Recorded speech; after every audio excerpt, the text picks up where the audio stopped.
Premium. Gitu. Oke, mungkin biar gampang gini. Ini contohnya. Jadi eh, di sini ada bond di ilustrasinya ya. Pertama diterbitkan bond payable, convertible bond, sorry. Menerbitkan convertible bond dengan nilai nantinya itu adalah 2 juta. 2 juta ini itu adalah nilai nanti. Nilai yang terstate, berarti nilai nanti saat itu di maturity date-nya. Lalu di sini disebut interestnya 9%. Ini interest 9% adalah market ya. Interest di market 9%. Terus periodenya 4. Berarti di sini 4 tahun. Kalau ngeliat ini sih harusnya ini annually ya, bukan semi-annual. Ini annually. Lalu di bawahnya present value of interest payment.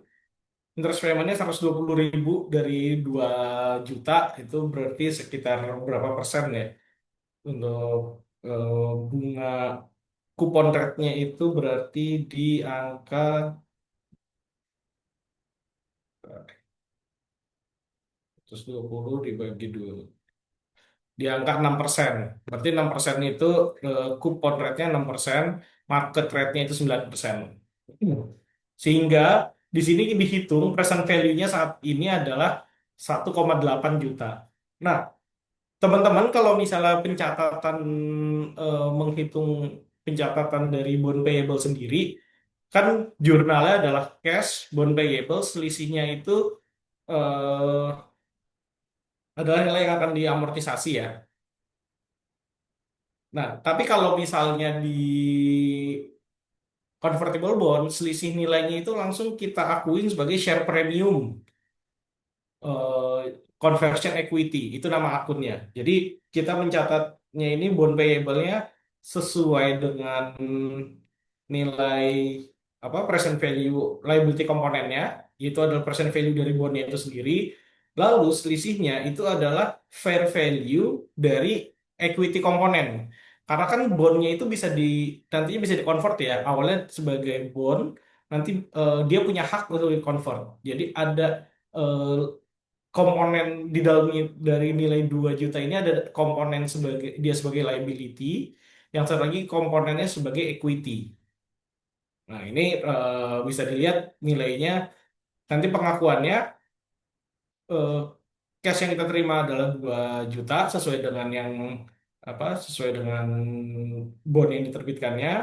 Lalu present value-nya 1,8 dan selisihnya adalah menjadi share premium eh, conversion equity. Itu yang akan menjadi kuncian awalnya untuk pencatatan saat kita melakukan penerbitan bond, convertible bond. Nah, lalu saat teman-teman ini membuat ini ada jurnal transaksinya ya. Kalau misalnya dalam eh, masa berlaku bond itu si pemegang bondnya ini tidak tidak menggunakan haknya untuk convertible, untuk dikonvert. Jadi dia ya udah hanya sebagai bond aja. Kalau dia hanya sebagai bond aja, di saat nanti maturity date itu dilakukan eh, kita melakukan pembayaran atas bond payable itu langsung di jurnal terhadap cash.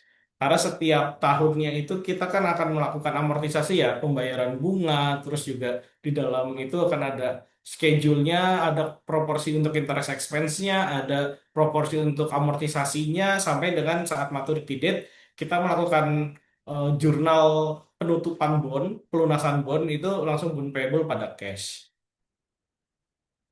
Nah, tapi kalau misalnya udah ditutup kayak gini, kan tadi kita punya ada share premium ini ya, share premium conversion equity. Ada jurnal sini. Saat bond convertible bond ini udah kita lunasin dan tidak diubah hak eh, si pemegang bond ini tidak menggunakan haknya untuk melakukan convert bond menjadi saham, share premium ini diapain? share premium ini juga harus kita tutup. Tapi kita tutupnya itu tidak dengan eh, mengurangi nilai, tidak memasukkan nilai ini ke dalam nilai bond payable-nya. Tapi ini kita ubah menjadi retain earning. Itu penutupannya. Karena selama periode berjalan, tidak ada transaksi yang akan mengcounter dari share premium conversion equity ini. Dan itu kita akan mengakuinya sebagai retain earning nantinya kalau misalnya sampai akhir maturity date itu tidak digunakan haknya untuk di-convert menjadi saham. Itu skenario pertama. Skenario kedua ada conversion at maturity date. Jadi saat dia waktunya jatuh tempo, diubah akhirnya jadi saham. Kalau tadi udah benar-benar jadi bond aja dan yang dilunasin adalah bondnya. Kalau ini pada di skenario kedua ini di saat tanggal jatuh tempo si pemegang bondnya ini lebih milih udahlah jadiin saham aja.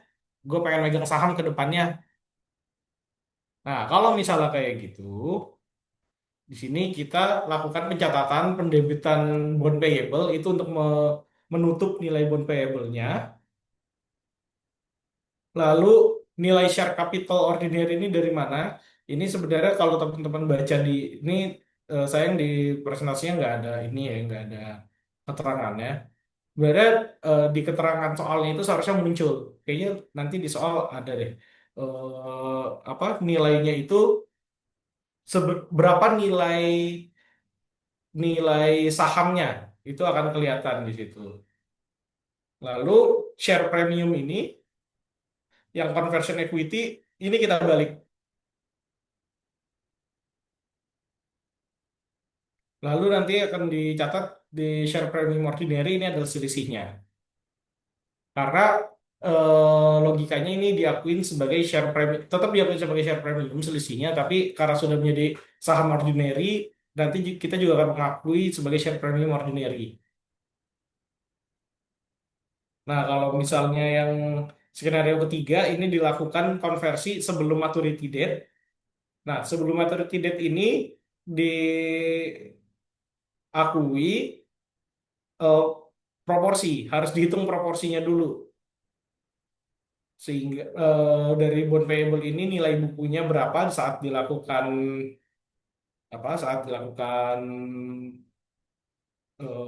convert menjadi saham. Lalu nanti nilai kalau share capitalnya itu udah jelas pasti akan disebut bond itu berlaku untuk berapa lembar saham dan nilai dengan nilai parnya berapa. Kalau di sini sebenarnya disebut share premiumnya ini dibalik, tapi nanti dia akan digunakan untuk menghitung proporsi share premium ordinary. Nah, tadi kan gue bilang di awal untuk yang skenario satu share premium conversion equity ini diubah menjadi retained earning. Sebenarnya ada dua pendekatan di akuntansi. Eh, saat membalik share premium conversion equity jika dia tidak diubah ini ya saat masih ada sisanya dia boleh langsung boleh dibalik ke share premium ordinary dilakukan penyesuaian atau ke retain earning. Eh, pakai yang mana antara dua akun itu tergantung dari kebijakan si perusahaan karena diperbolehkan menggunakan dua pendekatan dan tapi kalau gua ngeliat di buku di contoh yang slide ini lebih menggunakan yang share premium ordinary. Seharusnya sih nggak masalah mau pakai share premium ordinary atau retain earning karena dua-duanya akan masuk ke pos di modal gitu ya. Cuman nanti balik lagi itu tergantung dari pendekatan si perusahaan menggunakan akun yang mana. Itu pada prakteknya. Oke, kemudian kalau yang skenario keempat ini terkait dengan repurchase. Repurchase itu apa? Jadi instead of kita sebagai penerbit saham ini sebagai penerbit obligasi ini membiarkan obligasi itu dipegang sampai maturity date oleh pembelinya, kita memutuskan untuk Udah kita tebus aja deh di tengah periode eh, di tengah periode obligasinya ini. Dengan kata lain, daripada nunggu maturity date dan nanti kita kebanyakan bayar bunga, kita lagi ada duit, kita kita lunasin aja sekarang. Intinya seperti itu.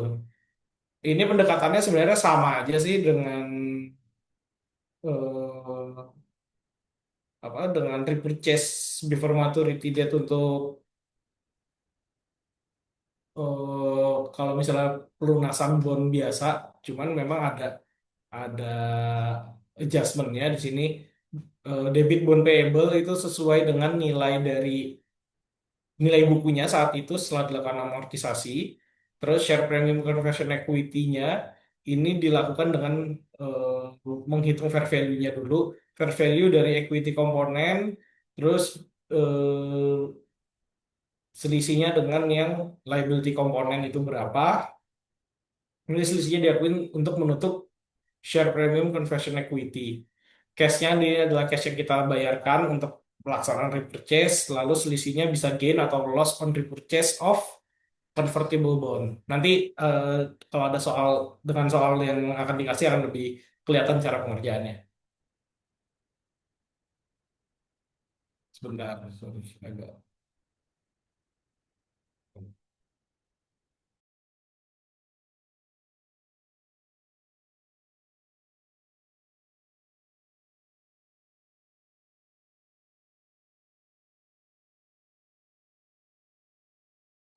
Oke, kita lanjut lagi. Ini expense charge to income. Share based payment, kita lanjut aja. Nah, ini accounting for share based payment. Jadi pembayaran terkait dengan ini ya, share base dengan saham ya. Expense charged to income statement and corresponding increase in equity component is recorded when goods or service are provided by counterparties. Pas service amount is recognized as expense immediately. Ini pengakuan sebagai beban untuk yang telah pas service yang telah diterima itu saat diakui secara langsung. Kalau misalnya request over vesting period itu untuk yang feature service. Ini kita lewatin aja. Ntar kita akan lebih banyak untuk mengerjakan soal aja. Ini kalau teori teman-teman silakan dibaca aja nanti di bukunya. Terus kemudian terkait earning per share. Nah, ini kita coba masuk soal latihan dulu untuk yang ini dilutif atau mau langsung lanjut ke penjelasan yang earning per share dulu baru kita gabungin latihannya. Kesepakatan teman-teman gimana? Kalau saya sih lebih prefer bahas dulu yang diluted securities dulu baru IPS sih Mas. Karena Oke, boleh. rata-rata yang bingung itu cara eh, apa namanya menghitungkan proporsi ekuitas dan liabilitas teman-teman itu kebanyakan bingungnya di situ. Oh, oke, oke. Ini bagus kalau misalnya udah kebayang ininya, kurangnya.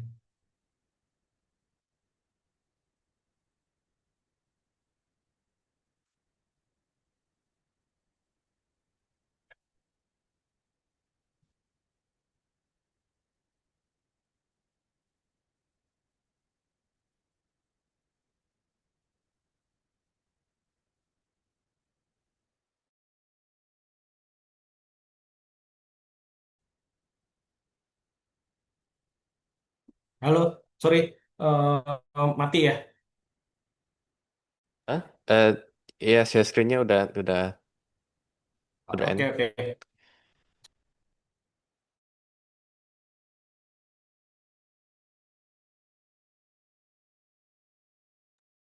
Oke, sebentar ya tadi jaringan gue agak bermasalah.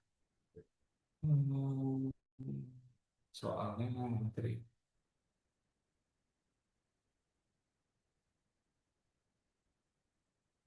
Oh, udah.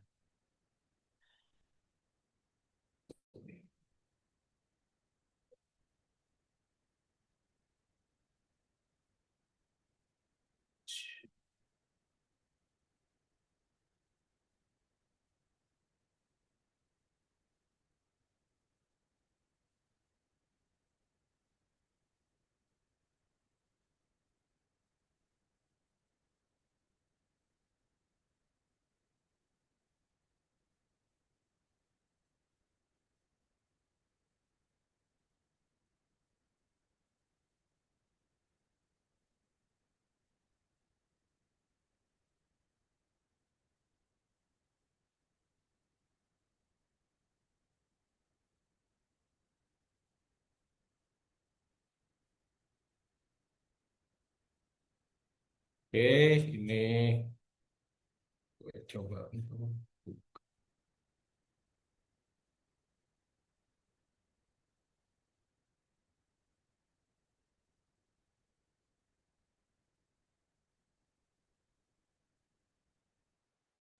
Udah terlihat ya di layar ya? Sudah, Mas. Oke, ini gue juga pakai soal yang udah dikasih ke gue. Ini kita pakai yang problem satu.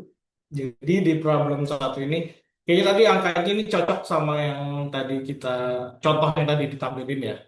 Di di sini Angela AG menerbitkan 2.000 convertible bond pada tanggal 1 Januari 2022. Di sini kita tulis dulu nih informasi yang kita dapat apa.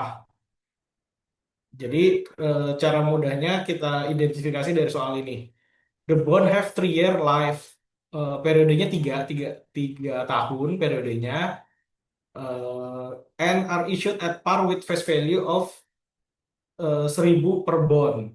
Jadi di sini ada 2.000 convertible bond. Bondnya itu berlaku 3 tahun, dan kalau misalnya diubah nantinya itu akan diubah menjadi saham. Sorry, harganya 2.000 itu 1.000 per bond. Jadi harganya 2.000 kali 1.000 itu kan ada 2 juta. Satu lembar bondnya itu, satu lembar convertible bond harganya eh, 1.000. Di sini 2.000 berarti saat kita terbitkan itu kita akan memperoleh 2.000 dikali 1.000 yaitu ada 2 juta. Di sini eh, interest is payable annually 6%. Kupon rate-nya itu 6%. Each bond is convertible 250 ordinary share. Par value-nya 1, harganya 1. Jadi kalau masing-masing bond ini dapat diubah menjadi 250 lembar. Oke, ini informasi yang bisa kita peroleh. Nah, ketika bond ini diterbitkan, interest rate di pasar untuk harga obligasi itu 8%. Berarti kan ini kalau misalnya market interest rate di market lebih tinggi daripada kupon rate-nya, itu diskon atau premium.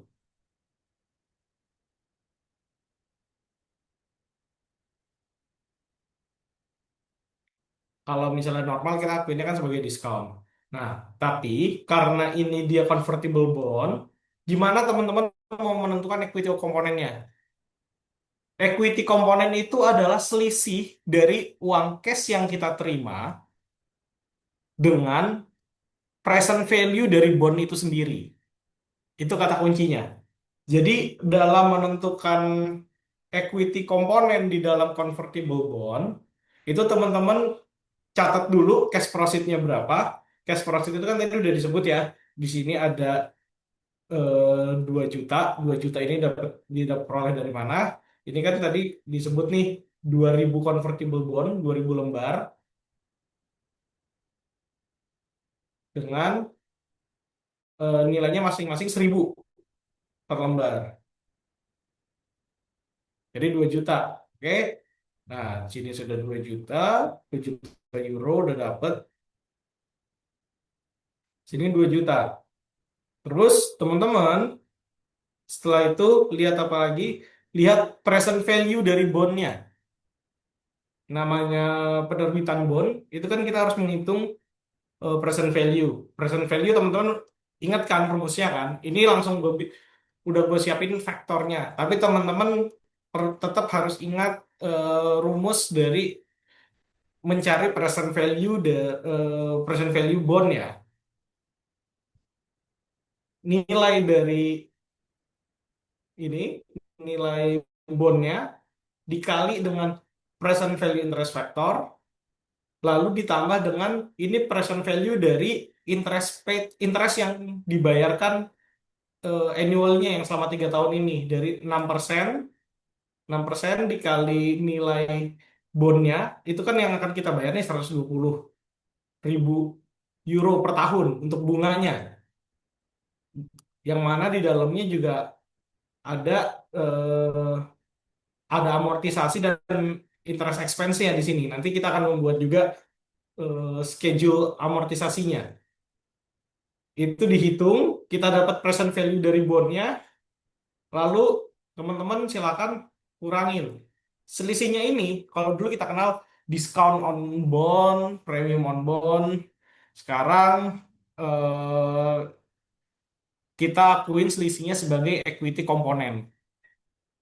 Jadi PV of bond ini adalah liability komponen.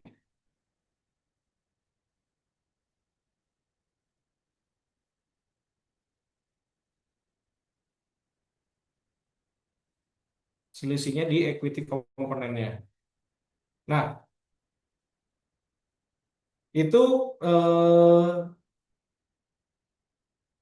untuk menjawab soal A, compute the liability and equity component. Udah, ini teman-teman udah dapat nih liability komponen sama equity komponennya.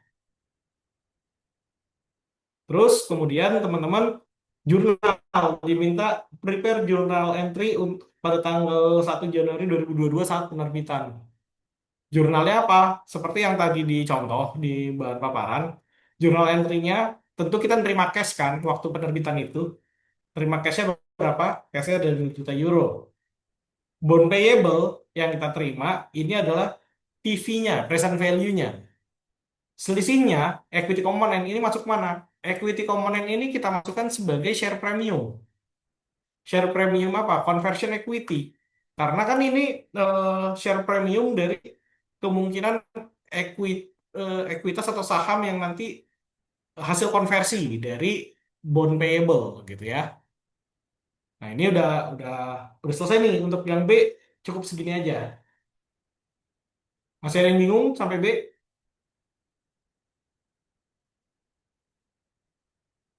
Nggak ada. Lanjut ya. Nah, lanjut saat maturity date. Nah, kalau saat sampai maturity date di repurchase forecast ini it's maturity date, dengan kata lain si pembeli convertible bondnya ini dia nggak menggunakan haknya untuk diubah menjadi eh, jadi nggak diubah bond itu menjadi saham. Saat tidak diubah dibeli aja kan, di ya udah dilunasin lah, dengan katanya dilunasin. Kalau misalnya memang dilunasin, kita langsung jurnal untuk menutupnya adalah nilai bond payable pada cash yang dibayarkan sebesar eh, yang tertulis nilai di penerbitannya ya, nilai total di penerbitan ya, future value-nya itu di 2 juta euro. Kenapa bisa begini? Teman-teman kalau misalnya ragu kenapa tiba-tiba bisa ditulis saat maturity date ini di closingnya cuman kayak gini aja. Karena kan sebelum dilakukan closing, closingnya ini di purchase di 1 Januari 2025, pada tanggal 31 Desember 2024, itu kan melakukan pembayaran interest ya. Pembayaran interestnya berapa? Interest expense ini kan tadi udah dibilang nih ada 120. Kita bikin ini akan dibikin jurnal juga pada tanggal 31 Desember. Nah, terus di sini ada interest expense-nya segini, bond payable sama cash. Bond payable ini dari schedule amortisasinya berapa, cash-nya ini adalah selisihnya antara yang masuk ke bond payable sama ke cash. Nah, ini dari mana nilainya? Di sini kita jangan lupa bikin tabel amortisasi untuk tahu. Teman-teman masih ingat ya cara bikin tabel amortisasi, schedule untuk amortisasi bond payable. Oke, em, tadi book value, book value saat penerbitan, kita udah ngitung tadi present value of bondnya 1,896. Lalu interest paid-nya itu atau interest expense-nya ada 120.000 euro. Nah, di sini ada interest paid yang dihitung sebagai interest expense dan juga amortisasi.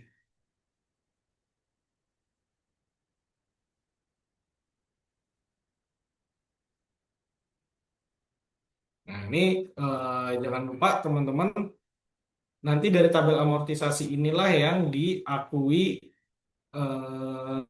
ke jurnal ini. Ini kan di tanggal sebelum pelunasan.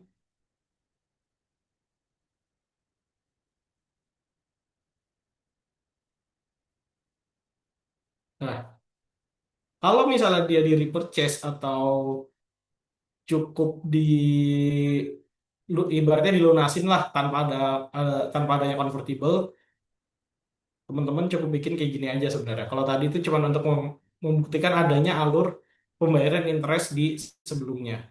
Tapi kalau kita cuma diminta ABC ini, teman-teman cukup bikin sampai sini aja. Ini udah menjawab.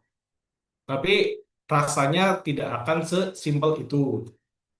Kalau misalnya soal ujian di UI sesimpel ini, ya sangat bersyukurlah kalian gitu ya. Nggak akan nggak akan terlalu pusing lah kalian untuk ujian. Nah, part B kita asumsikan dengan informasi yang sama pada part A, tapi di tanggal 1 Januari 2023, convertible bond ini akhirnya dikonversi menjadi saham. Hak untuk konversinya digunakan. Sehingga nantinya kita diminta menghitung carrying value of bond payable pada tanggal 1 Januari 2023. Itu tadi udah ada di sini, di tabel amortisasi, yang mana kalau 1 Januari 2023 berarti nilainya yang ini ya.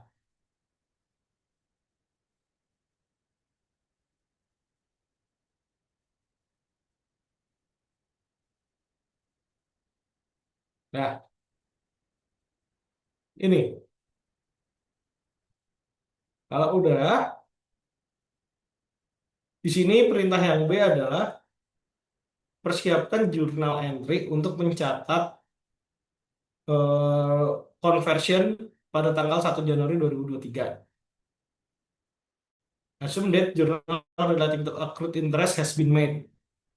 Oke, diasumsikan bahwa jurnal untuk eh, eh, jurnal terkait dengan interestnya itu sudah dibuat.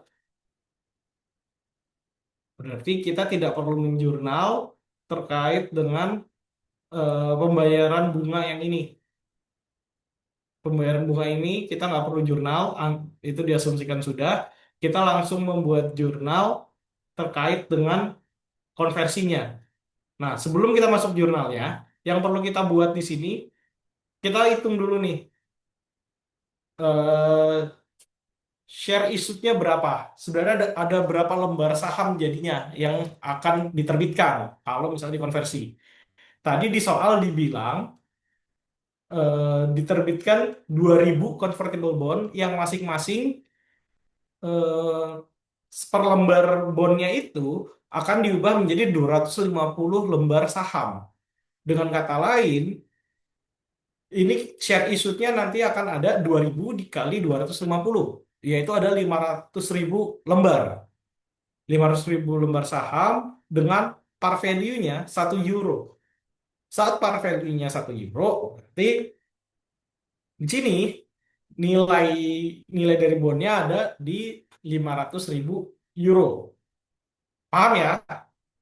Oke, saat sudah nyampe di sini, kita buat jurnalnya. Jurnalnya gimana? Nih, geser dulu. Oke, jurnalnya karena kita mengubah yang tadinya bond payable kan kalau misalnya nambah di kredit, karena kita ubah itu nantinya si bond payable itu kita ubah menjadi saham, maka bond payable itu harus kita nolkan kan?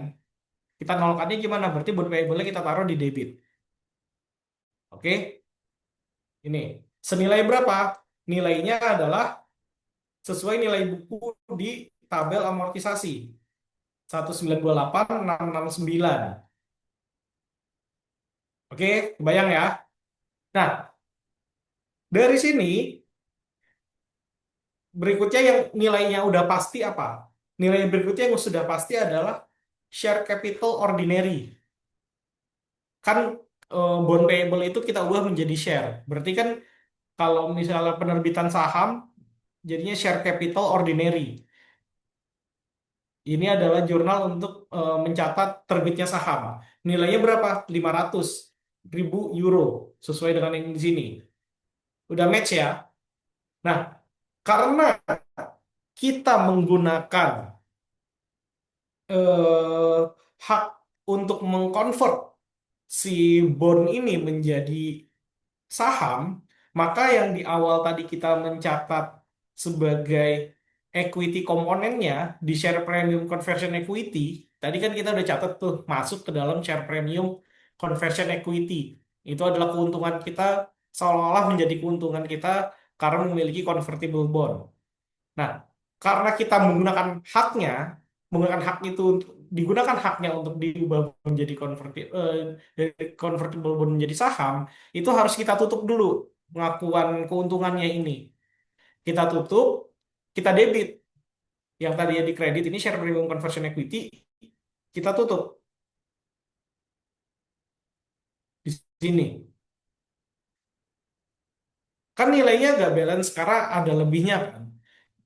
Ini jadi kita ini tuh menerbitkan 500.000 saham dengan menghapus hutang sebesar 1928669 serta premium 103.084. Selisihnya masuk kemana? Selisihnya kalau misalnya kita menerbitkan saham nilainya ini lebih rendah daripada yang keuntungan yang kita terima, ini kan menjadi share premium. Karena dia share capitalnya adalah sifatnya ordinary, share premiumnya juga menjadi ordinary. Di sini kita munculkan share premium ordinary sebesar selisihnya. Ini adalah akun penyeimbang dan juga ini adalah keuntungan atau share premium dari penerbitan saham menggunakan convertible bond. Itu untuk sampai yang B. Kebayang ya? Masih ada pertanyaan nggak?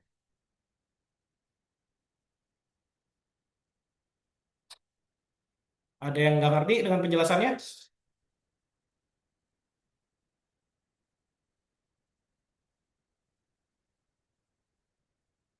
Oke, karena no respon, I assume that all of you is understand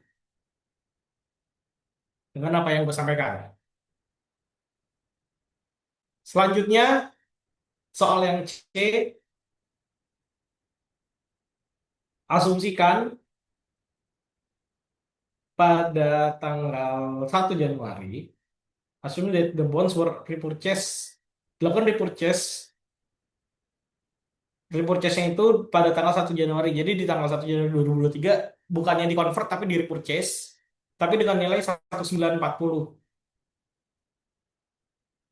Net present value of the liability component itu 1,9. Siapin jurnal entry untuk mencatat repurchase pada tanggal 1 Januari. Assume that journal relating accrued interest has been made. Jadi kita nggak perlu mikirin jurnal untuk pencatatan bunganya. Oke, terkait dengan bond repurchase, ini ada yang perlu kita catat dulu di awal.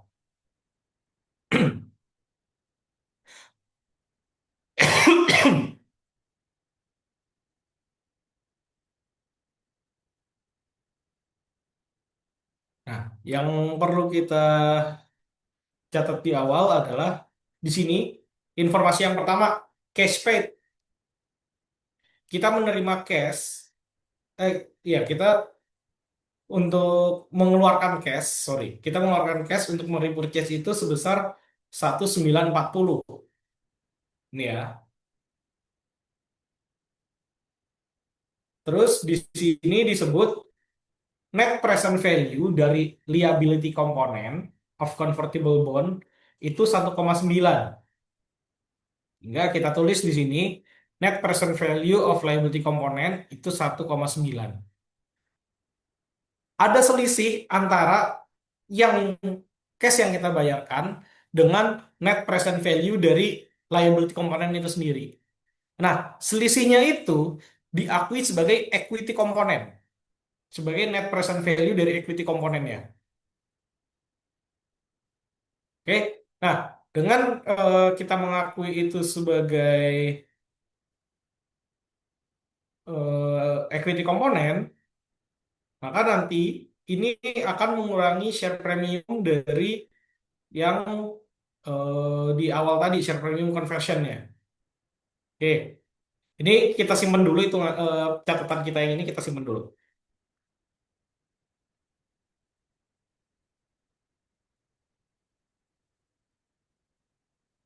Oke, nah di samping itu kita juga perlu menghitung adanya gain or loss dari pembelian saham dari repurchase saham ini.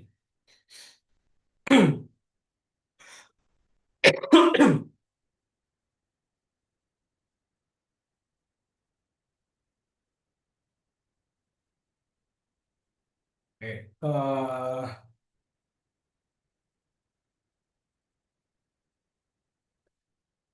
Dari sini kita hitung dulu book value untuk menghitung gain gain atau loss dari repurchase-nya ini sendiri. Yang pertama kita harus lihat book value dari bondnya. Kan tadi kita juga udah bikin schedule ya, schedule amortisasi. Kita juga ingatlah kalau kita melakukan repurchase atau pelunasan bond di tengah jalan, kita harus ngitung gain or loss of repurchase-nya. Cara ngitungnya gimana? Ini book value of bond-nya itu 19 1928669 sesuai yang di sini ya, di tabel yang di atas ini. Kemudian ini 19 sorry, gain or loss ini seharusnya bukan bukan cash paid karena cash paid-nya itu di 1,9 ini adalah PV dari bond. PV dari bondnya 1,9 udah disebut. Nah, kan ada selisih nih book value dengan PV bondnya sehingga ada gain on repurchase sebesar 28,669.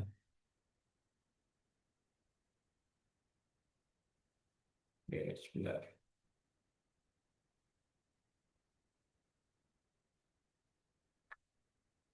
Oke,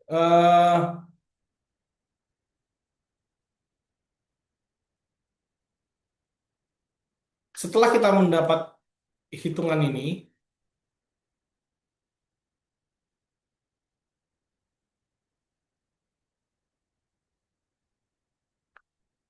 oh sorry sorry sorry benar yang tadi cash.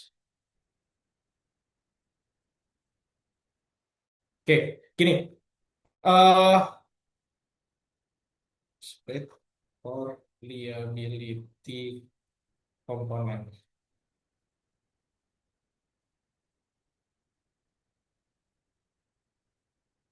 Oke, nah kalau misalnya kemudian kita yang tadi ngitung gain or loss, book value-nya itu kan 1928 tadi ya. Nah, di sini case paid-nya kenapa spesifik for liability component? Karena kan ini terkait bondnya aja.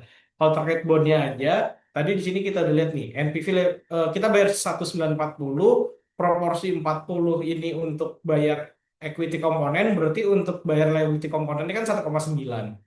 Ini dua-duanya sifatnya cash, tapi cash ini dibagi dua, 1,9 dan 40.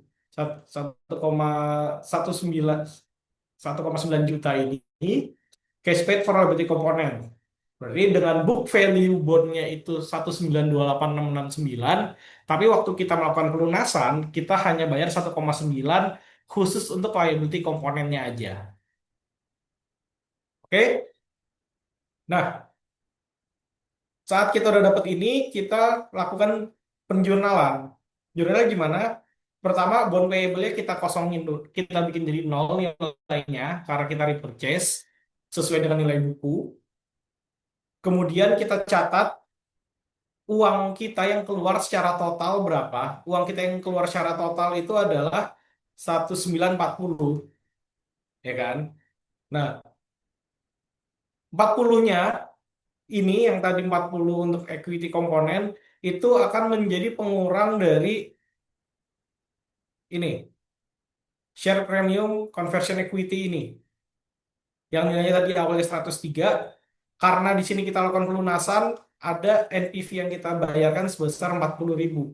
Nah, di sini kita catat nih nutup sebesar 40.000. Selisihnya itu adalah gain or loss of repurchase-nya. Nah, karena dia ini kita keluar cash-nya lebih kecil daripada bond payable dan share premium yang kita lepas dari kita, maka kita dapat gain, kita dapat keuntungan nih di sini sebesar 28.669. Nah, ini jurnal untuk jurnal yang kita buat saat adanya repurchase di pertengahan periode pertengahan periode bond, lalu kita menghitung gimana yang tadi equity liability komponen dan equity komponen proporsi dari cash yang kita keluarkan, lalu pengakuannya dalam jurnal seperti apa.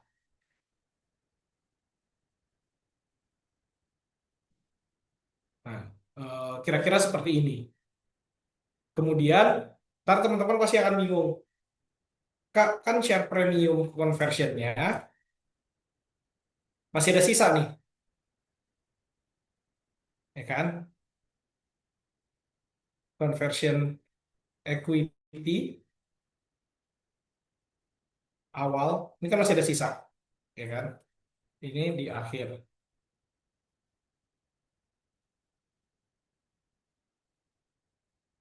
Di awal tadi teman-teman nyatet share premiumnya ada 103, tapi di jalan cuman berkurang 40. Saldo akhir premium,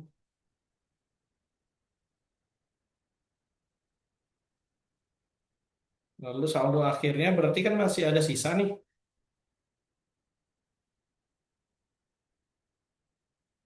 Sisanya adalah 63. 63 ini diapain?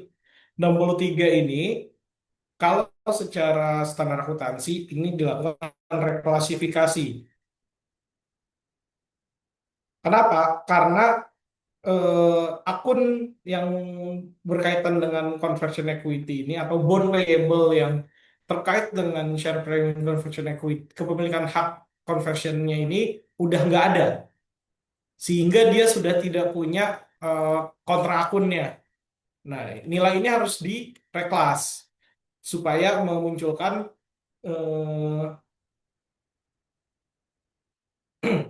memunculkan nilai yang representasi dan wajar dan tidak menyebabkan misleading saat pembacaan laporan keuangan.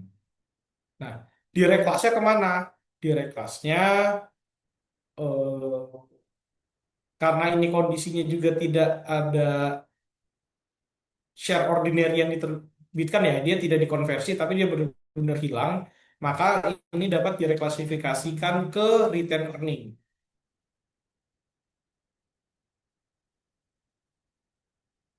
Sehingga untuk menutup nilai share premium conversion equity-nya nanti dibuat jurnal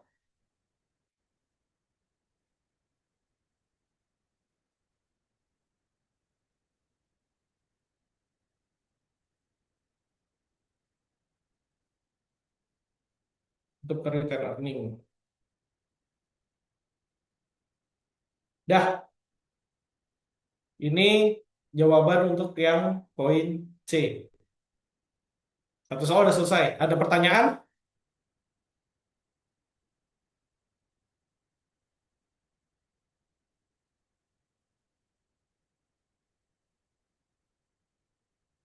Halo?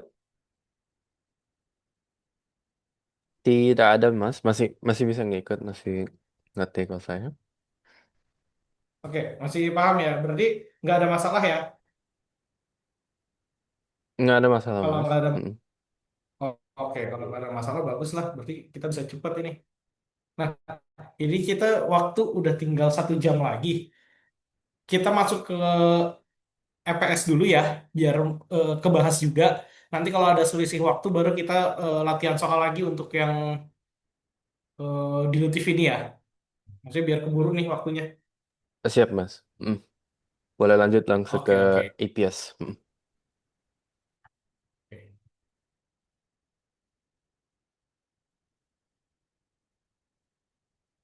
Oh, itu teman-teman belum ketemu IPM ya? Oh, ini masih Belum, semester masih semester 2 semester Mas. 2 ya? Mm. Oh, oke, oke. Oh, kebanyakan kalian semester 4. Ya udah, nggak apa-apa. Gue nggak mau bercerita tentang IPM. Oke, selanjutnya ini kita terkait dengan income tax ya berarti materi berikutnya.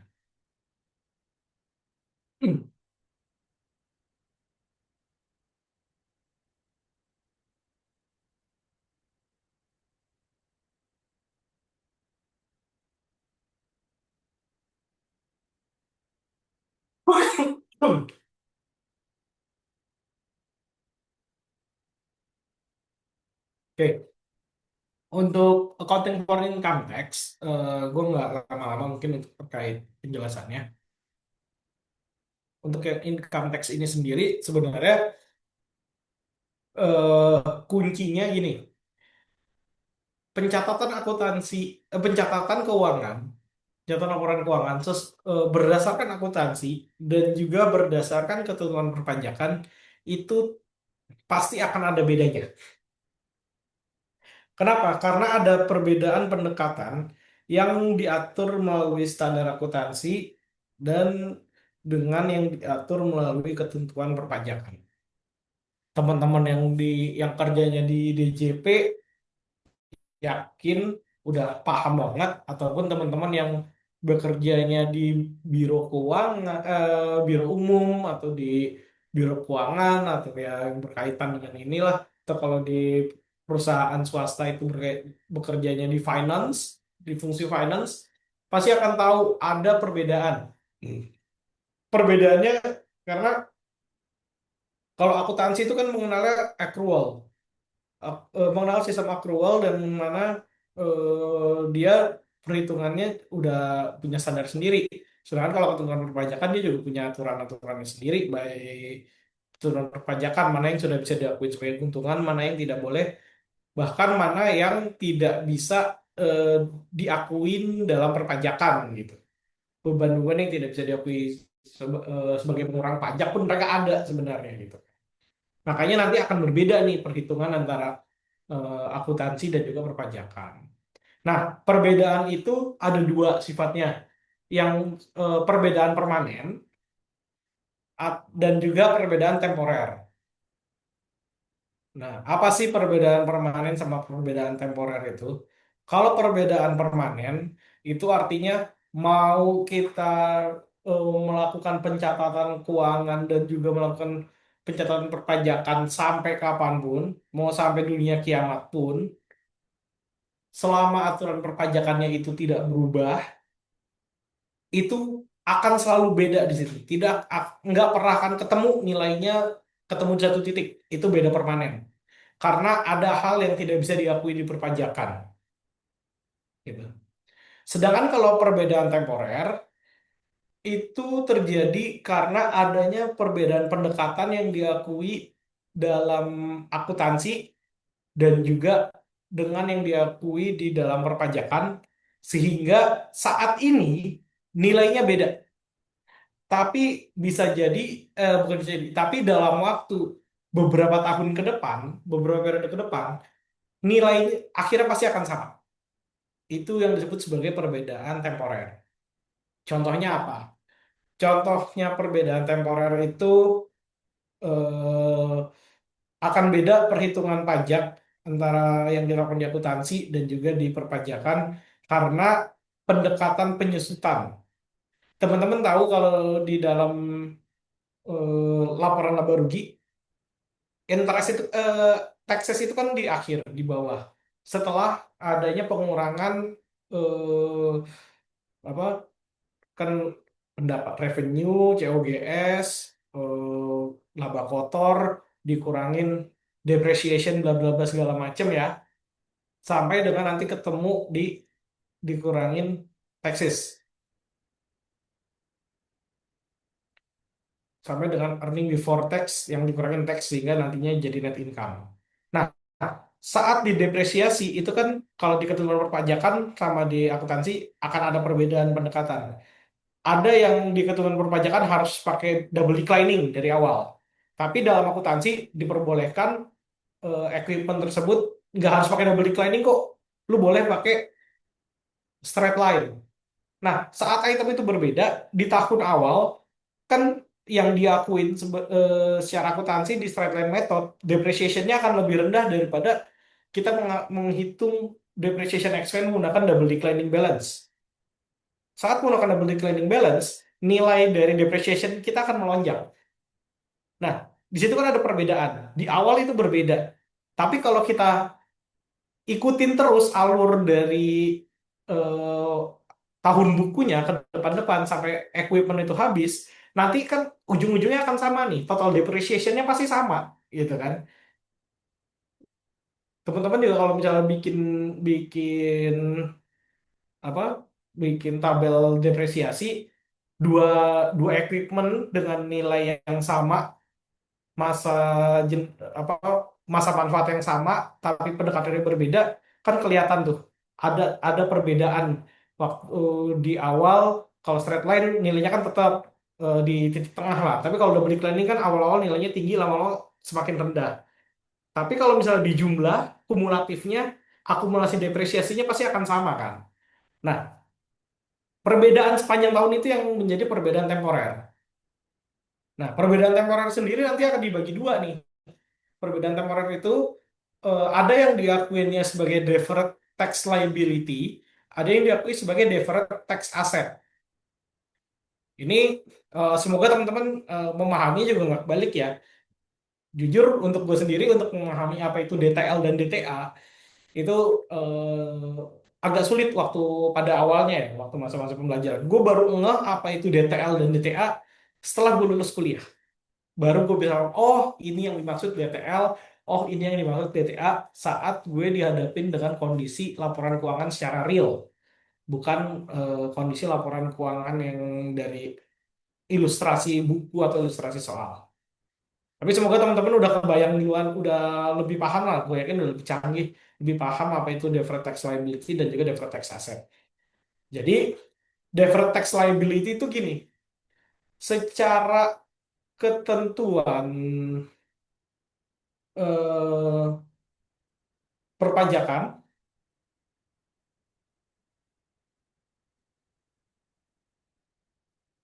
secara ketentuan perpajakan, dia itu nilainya lebih besar. Pajak yang harus dibayar itu lebih besar. Tapi secara akuntansi yang kita bayarkan itu nilainya lebih kecil.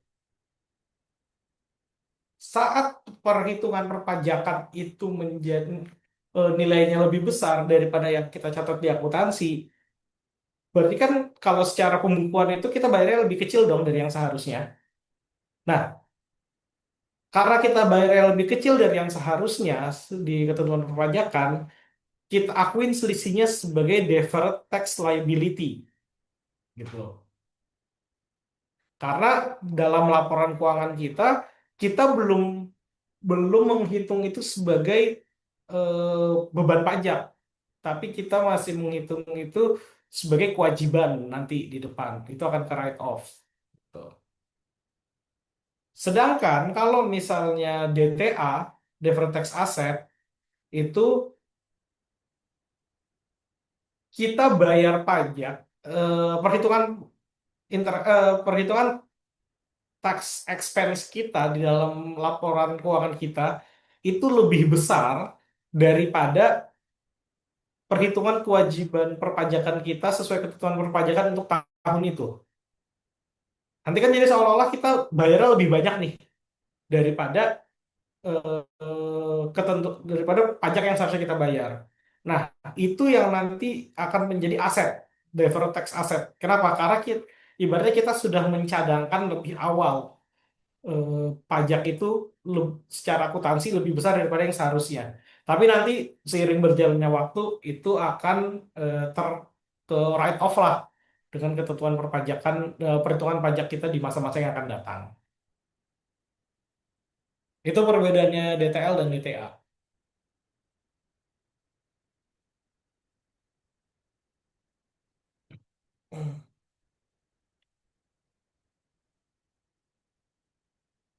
Oke, terus ini terkait dengan accounting for net operating loss.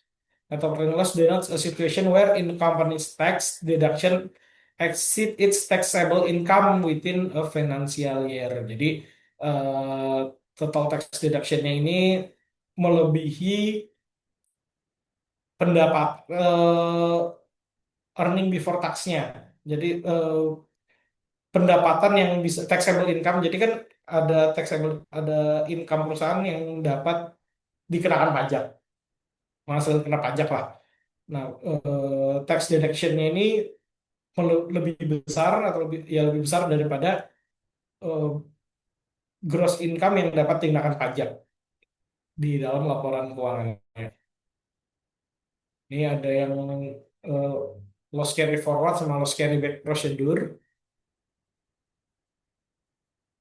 Untuk teman bisa pelajarin.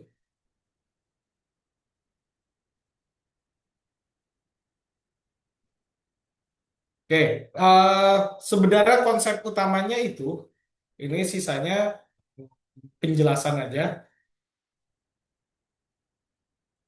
Basic principle of asset liability method. Current tax liability or asset is recognized for the estimated tax payable or refundable on the tax return for the current year. A deferred tax liability or asset is recognized for estimated future tax effect attributable to temporary difference and carry forward. Jadi kalau eh, current tax liability itu berarti estimated tax payable, kita kurang bayar di tahun itu dan kita harus bayar di tahun itu juga. Atau kalau misalnya current tax asset itu berarti kemungkinan kita bisa dapat pengembalian pajak, restitusi pajak.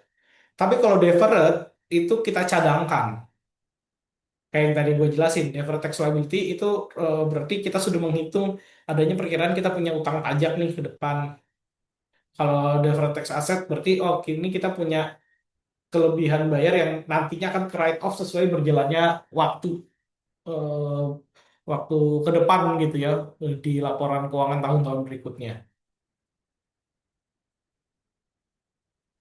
Nah, itu terkait dengan asset liability method. Mungkin itu sih penjelasan materinya.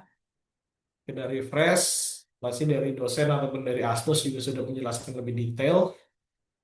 Ini kalau misalnya ada yang kalimat gue membingungkan, bisa diinterrupt aja ya, nggak apa-apa, silakan.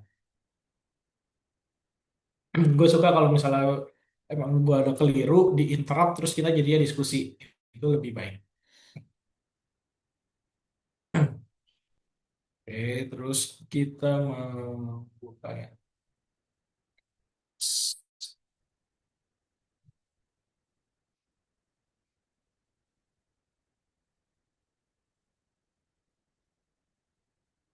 Ini sama ini.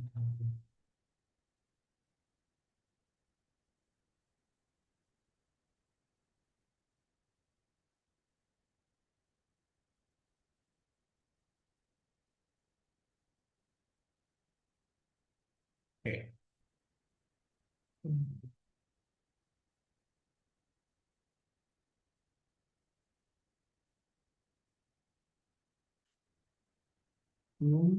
Share.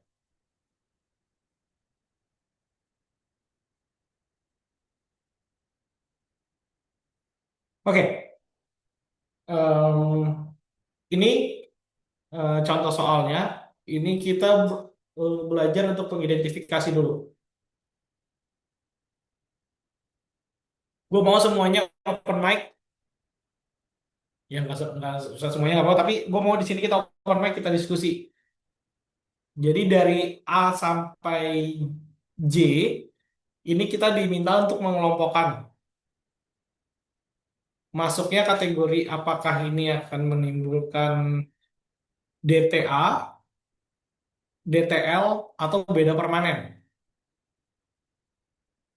Kita mulai dari yang A dulu, silakan open mic. Kalau terkait dengan sistem penyusutan dipercepat, ini berarti declining ya, declining balance digunakan untuk tujuan pajak, sedangkan straight line digunakan untuk laporan keuangan atas beberapa aset tetap. Ini seperti yang tadi gue jelasin. Ini perbedaan ini, jadi kalau di laporan untuk laporan perpajakan dia harusnya pakai double declining, tapi saat pakai di laporan akuntansi realnya kita pakainya straight line method. Nah, ini akan berakibat pada apa? Akan berakibat pada DTL, DTA, DTL, atau perbedaan permanen. Ayo, open mic, silakan, teman-teman.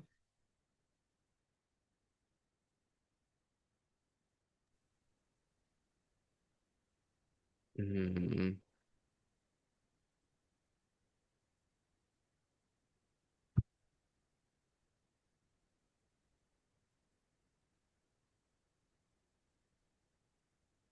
Gimana? Kalau yang ini DTL kan Mas, karena kalau secara pajak itu eh, net income-nya itu lebih lebih kecil, tapi Hah? secara accounting-nya itu net income-nya lebih besar. Berarti kita bayar pajaknya lebih banyak sekarang dibanding secara pajak. Berarti oh, itu harusnya DTA. Eh, DTA berarti. DTA. Karena tadi kita bayar pajaknya lebih kecil ya. Lebih besar ya, karena kan pakai Mm-mm, straight line ya. mm-mm. Oke.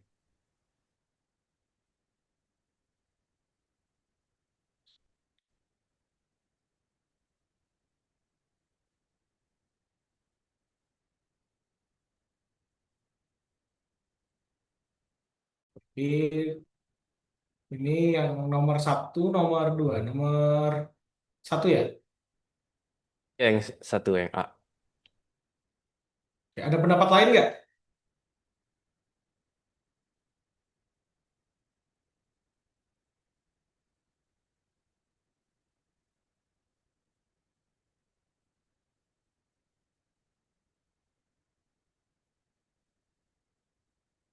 Apa jangan gue tadi salah jelasin? Ayo, ada yang mau nge-challenge nggak tadi penjelasan gue? Fedrian, menurutmu yang aku jelasin tadi udah benar apa belum? Gimana Mas? Yang tadi penjelasan tadi. Penjelasan DTA sama DTL yang aku jelasin udah benar apa belum tadi?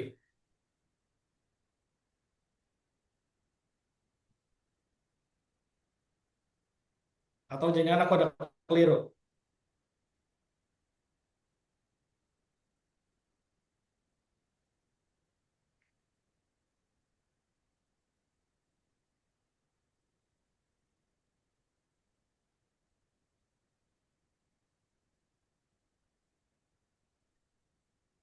Beritahu dulu ada kekeliruan. Sebentar.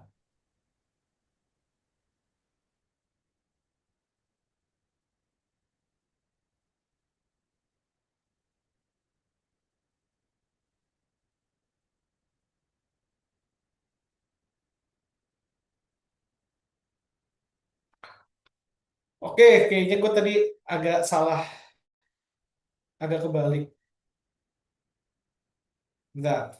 Kalau DTL,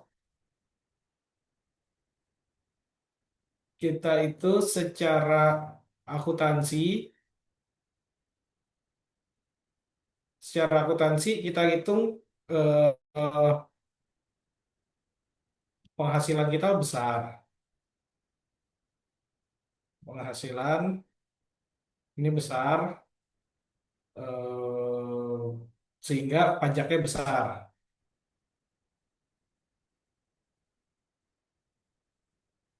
Nah, tapi secara ketentuan perpajakan, penghasilan kita lebih kecil. Dan ini kecil, pajaknya lebih kecil. Ini masuknya sebagai apa?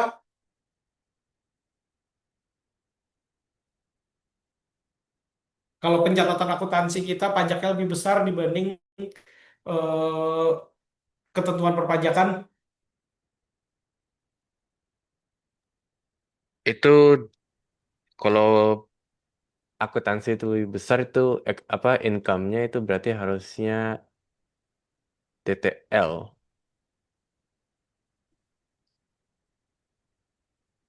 DTL. DTL. Kalau lebih besar jadi DTL. Itu apa DTA? Kalau secara accounting income-nya lebih besar itu DTL. Oke. Kalau misalnya accounting, dia ininya lebih besar, dia DTL. Income-nya lebih besar, sehingga pajaknya lebih besar. Iya. Mm-mm.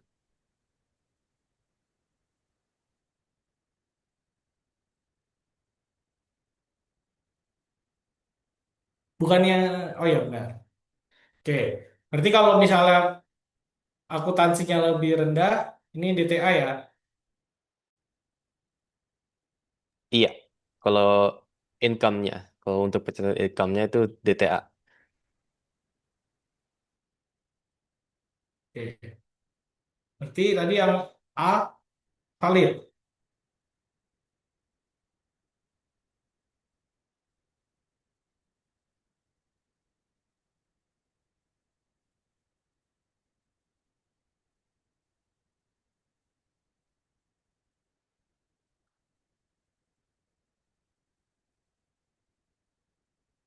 Yang A berarti apa tadi? Kalau misalnya penghasilannya lebih BTL.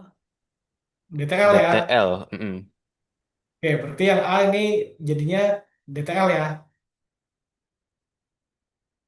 bukan DTA ya. Karena kan eh, net income-nya jadi lebih ke- eh, jadi lebih kecil kan kalau apa jadi lebih besar net income-nya. Kalau double declining balance itu kan Hah? kalau penyusutan dipercepat double declining itu kan artinya dia eh, expense-nya lebih besar di awal secara pajak. Berarti Ah, kalau expense-nya lebih besar di awal, net income-nya lebih kecil kalau secara pajak dibanding pajak. metode garis Berarti lurus. DTL ya, benar ya. DTL. Mm-mm. Oke. Oke, sepakat semua? Ini agak, soalnya emang agak tricky sebenarnya untuk memahami DTL sama DTA suka kebalik-balik. Oke, Bentar, Kak. Sorry, Kak. Aku mikirnya ah, malah kalau misalnya dia apa namanya? Dia itu kan ini ya, pajaknya harus lebih besar di awal nggak sih, Kak? Karena penyusutannya itu. ya, secara kan kalau misalnya secara eh, pajak secara akuntansi, katanya jadi lebih besar kan? Maksudnya gitu ya tadi ya. Tapi kita bayar pajaknya itu sesuai hitungan akuntansi apa sesuai hitungan perpajakan? Pajak yang kita bayar.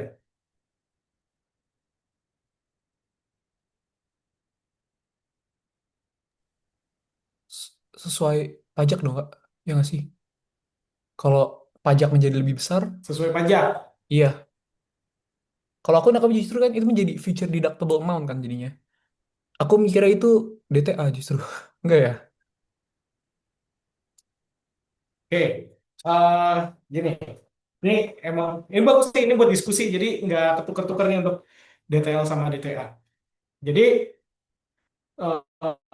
secara akuntansi, secara akuntansi ini kita bayar pajaknya eh, misal 500. Secara pajak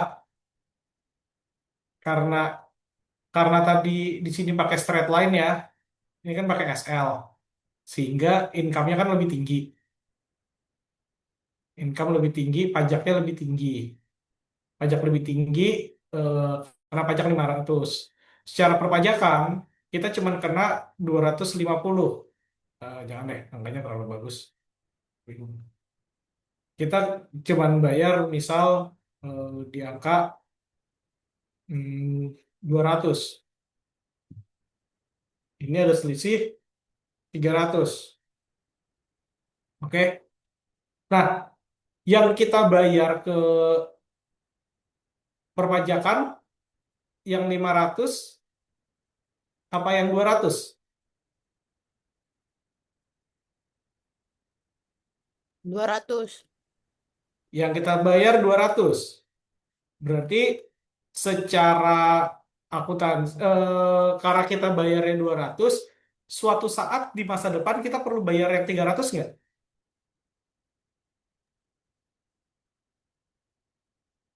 Gimana?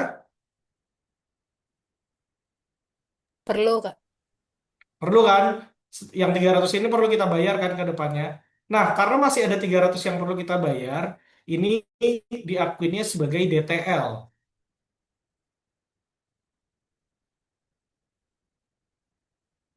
Karena jadi kewajiban kita untuk bayar nanti di depan, bukan bayar di tahun ini, gitu.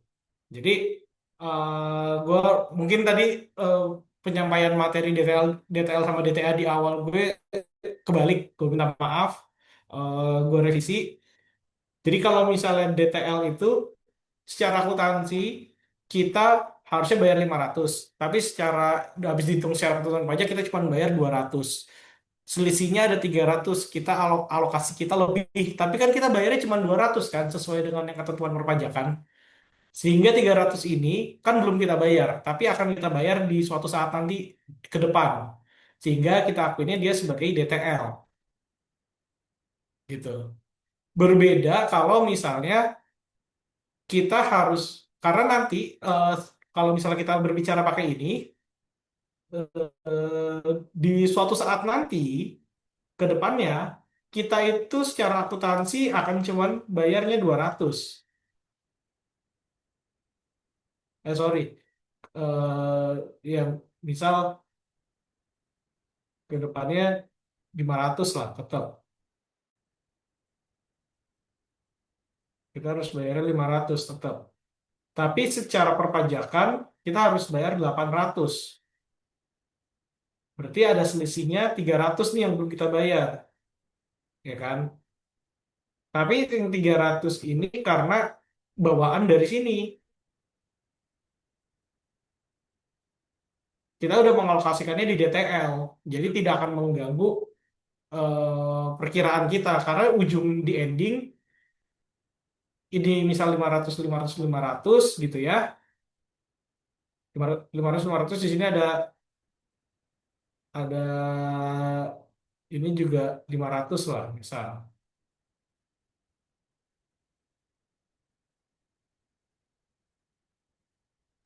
Ini 1000, 1500 juga. Karena di sini di tengah-tengah dia juga ada 500.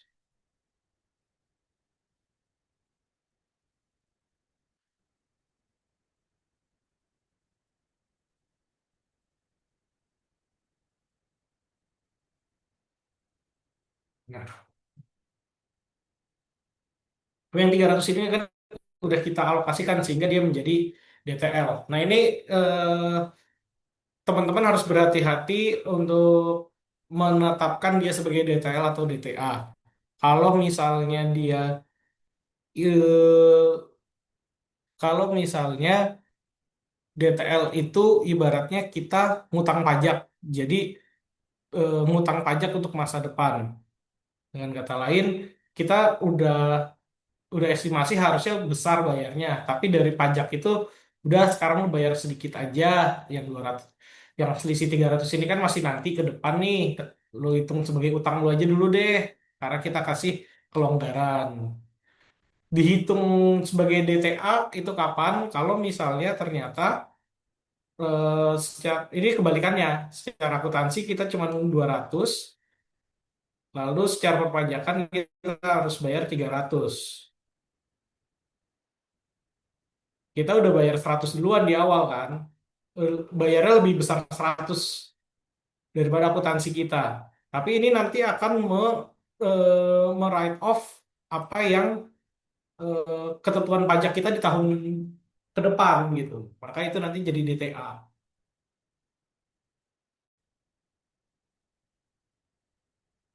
gitu. Jadi DTL atau DTA dilihatnya dari yang pajak ini kita bayarnya lebih kecil atau lebih besar daripada pembukuan kita. Kalau secara perpajakan ternyata kita bayarnya sekarang lebih kecil, ini hitungannya dari awal ya. Kalau dari awalnya kita bayarnya sesuai ketentuan perpajakan itu lebih kecil daripada hitungan pajak secara laporan keuangan, itu kita taruhnya di DTL. Tapi kalau misalnya kita bayar pajaknya lebih besar daripada hitungan di eh, ketentuan di dalam akuntansi kita, itu masuknya ke DTA. Jadi untuk nomor satu ini jatuhnya ke yang A, ini masuknya ke DTL. Gitu. Oke? Kebayang? Atau masih mau ini kita berdiskusi lagi? Silakan teman-teman. Kalau masih belum nangkap.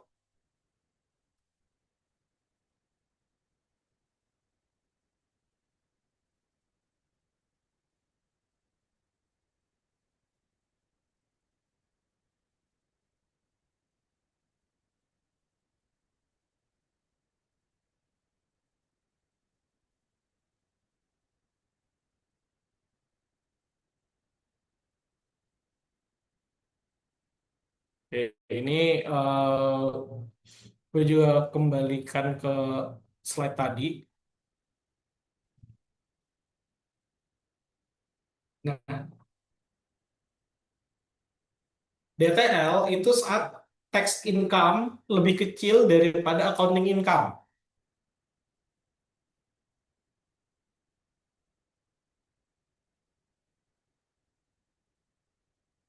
Dan tax expense lebih besar daripada accounting expense. Itu menjadi DTL. Sedangkan kalau tax expense-nya lebih kecil daripada accounting expense, dia jadinya DTA. Kalau tax income-nya lebih besar daripada accounting income, dia akan diakui sebagai DTA. Hingga tadi udah kejawab ya yang diskusi tadi.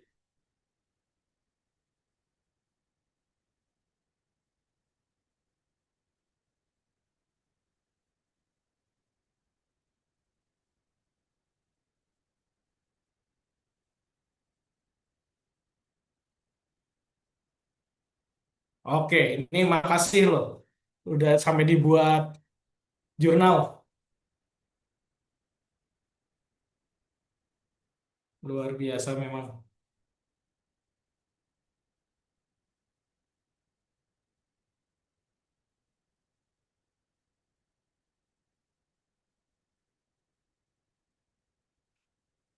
Oke, lanjut yang B. Jadi tadi udah sepakat ya jawabannya DTL ya. Ya, Mas. Kita lanjut Oke, kita lanjut ke yang B. Pemilik properti atau lesor menerima sebagian sewa uang di muka.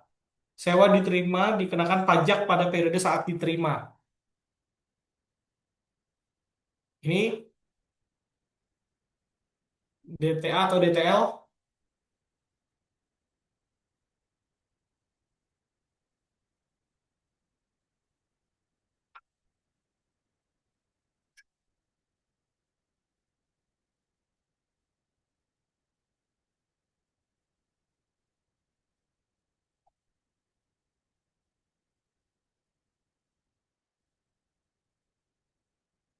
Pemilik properti menerima sebagian sewa di muka.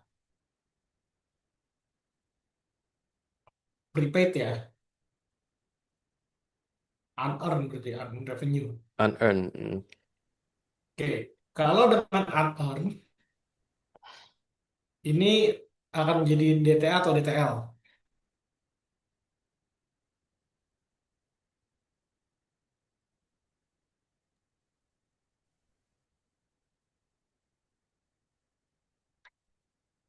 Oke, gini. Saat unearned itu masuknya sebagai revenue atau sebagai liability. Liability kalau unearned. Ada yang masih ingat? Oke, unearned secara akuntansi diakuin sebagai liability. Berarti saat diakui unearned itu sebagai liability, apakah eh, income-nya jadi lebih besar atau jadi lebih kecil secara akuntansi? Sedangkan kalau pajak itu dianggapnya itu pendapatan saat itu. Misal kita terima uang 400, sewa di mukanya 400 nih. Nah, secara akuntansi 400 ini masuk sebagai liability kan? Yang diakuin sebagai revenue paling cuman misal dia 100 untuk pengakuan yang di bulan itu doang. Benar kan? Sedangkan untuk pajak 400 ini langsung dikenain pajak.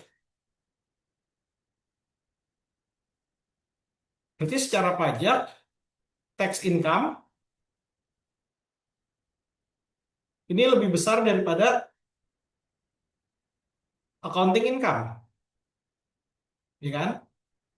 Kalau tax income yang lebih besar berarti DTA apa DTL?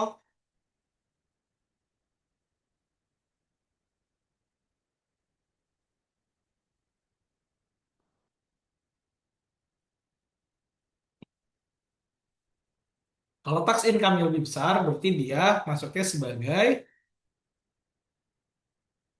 DTA. DTA, ya kan?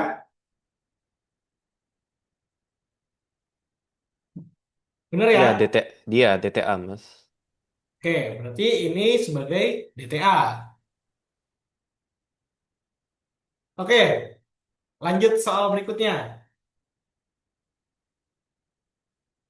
Beban dikeluarkan untuk memperoleh penghasilan yang bebas pajak. Jadi beban ini di-exclude karena beban ini diperuntukkan kita memperoleh suatu penghasilan yang tidak bisa dikenakan pajak sesuai ketentuan perpajakan. Masuknya satu, dua, atau tiga? Permanen. Permanen gak sih, Kak? Yes, permanen. Penjelasannya kenapa?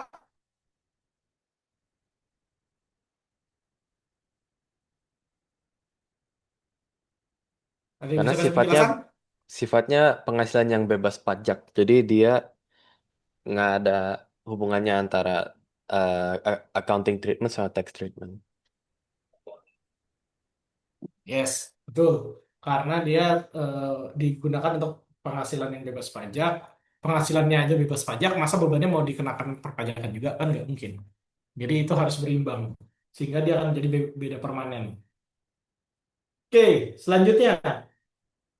Biaya jaminan dan garansi diestimasi dan di-accrue untuk tujuan pelaporan keuangan.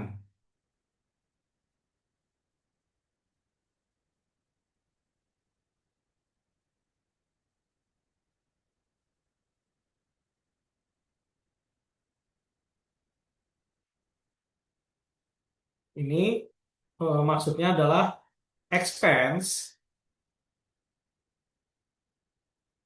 secara akuntansi ini udah diakui. Ini diakui. Nah, kalau perpajakan, apakah boleh em, estimasi ini diakui sebagai expense yang diakui perpajakan?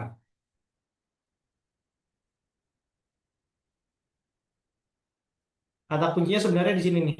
accrue. Apakah boleh? Kalau kalau aku berarti secara pajak belum diakui kan. Secara pajak belum diakui. Iya, saat Kalau secara, benar-benar dibayar ya, Kak. ya kan? Iya. Soalnya kan dia kalau pajak kan cash basis ya, Kak. Kalau ini kan dia accrual kan, berarti counting treatmentnya kan. Harusnya ini Yes. DTA sih, Kak. Yes, betul. Ini jadinya DTA. Karena dia udah mengakui beban lebih dulu secara akuntansi. Padahal tadi penjelasannya benar. Akuntansi accrual basis, perpajakan masih mengenal cash basis. Sehingga secara perpajakan itu belum bisa diakuin sebagai beban, sehingga beban dalam perpajakan itu lebih kecil daripada beban yang diakui secara akuntansi, sehingga dia masuknya ke DTA. Oke, lanjut dia udah mulai lancar.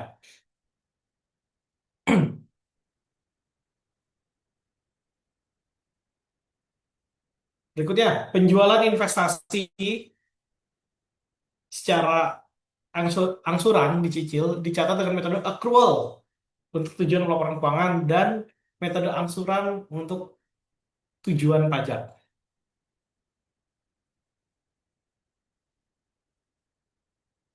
DTA juga, Kak. DTA, apa DTL? DTA kalau dari aku sih, Kak. DTA ya, dari Rafli DTA. Ada pendapat lain?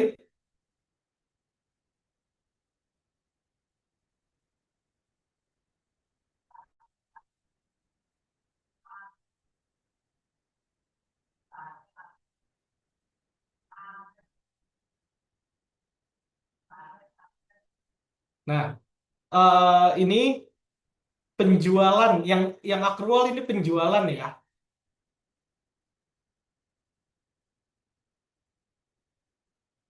Yang di accrue itu adalah penjualannya. Berarti eh, nantinya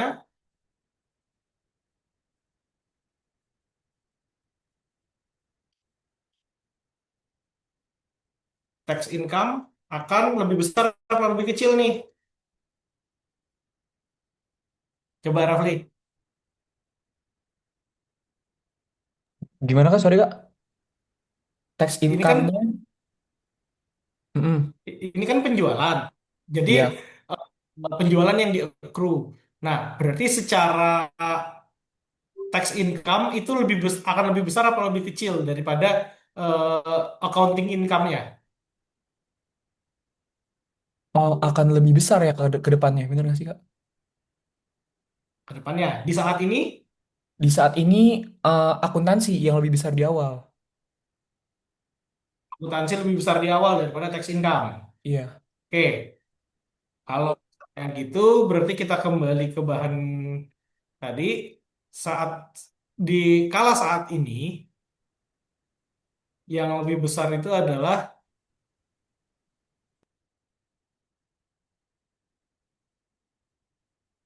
accounting income daripada tax income. Tax income lebih kecil, berarti dia harusnya sebagai DTL.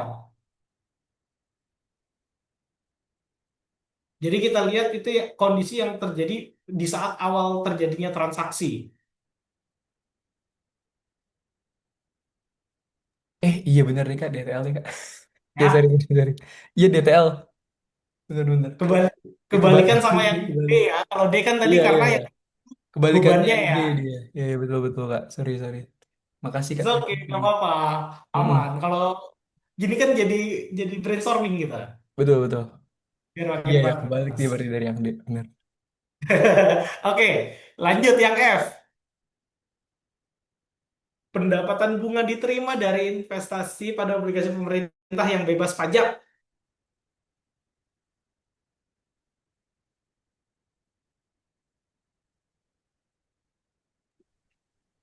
Apa? Kata Permanent difference kuncinya? ya, Kak? Hah? Permanent difference. Yes. Kata kuncinya saat ada perbedaan, Mm. kata bebas pajak itu otomatis dia akan terkait perbedaan permanen. Karena dia tidak akan pernah bisa diakui secara perpajakan.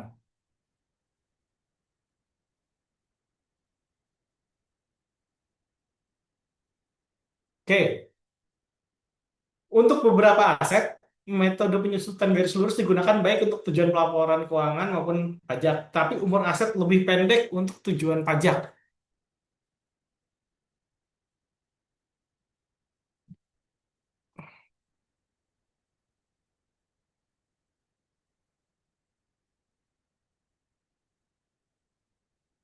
Ini sebenarnya kata kuncinya adalah yang G ini eh, metodenya sama, tapi umur masa manfaatnya kalau di ketentuan perpajakan dia lebih singkat. Dia kan jadi DTA apa DTL.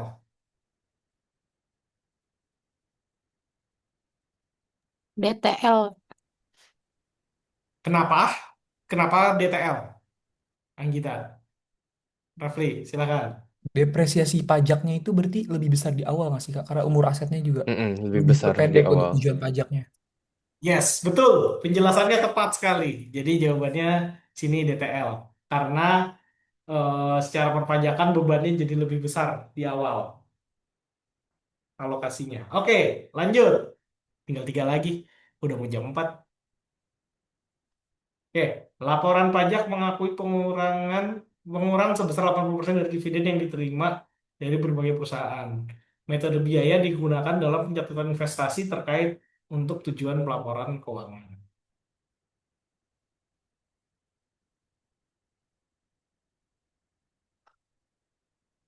Oke, secara laporan perpajakan, eh, laporan pajak itu mengakui pengurang 80% dari dividen yang diterima dari berbagai perusahaan. Tapi kalau dalam pencatatan akuntansi ini dia pakai cost method, metode biaya untuk mencatat investasi.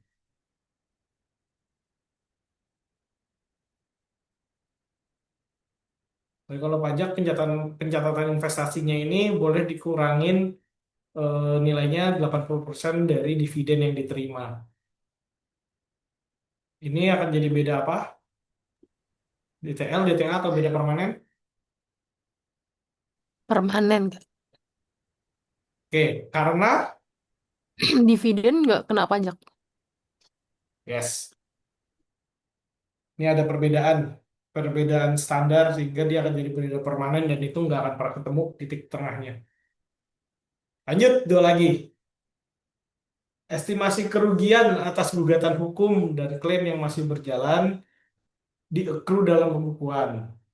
Kerugian ini dapat dikurangkan secara pajak pada periode saat kewajiban terkait diselesaikan. Oke, ini mirip-mirip yang sebelumnya nih. Estimasi kerugian berarti kan beban. Nyangkutnya ke beban. Ini dia udah bisa di-accrue. Tapi kalau misalnya dipajak, ini baru dilakukan saat sudah terrealisasi. Dengan kata lain, untuk yang I, jawabannya DTA. DTA.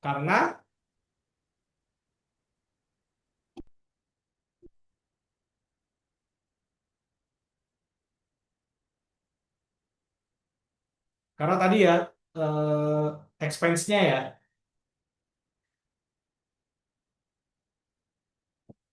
sama kayak yang D ya. Oke, yang J, beban atas opsi saham di-accrue.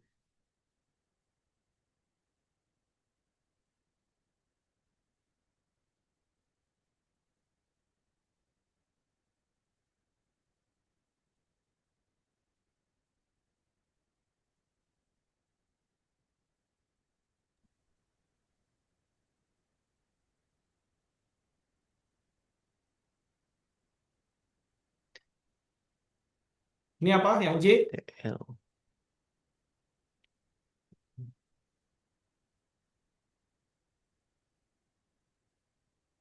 beban atas opsi saham. Option.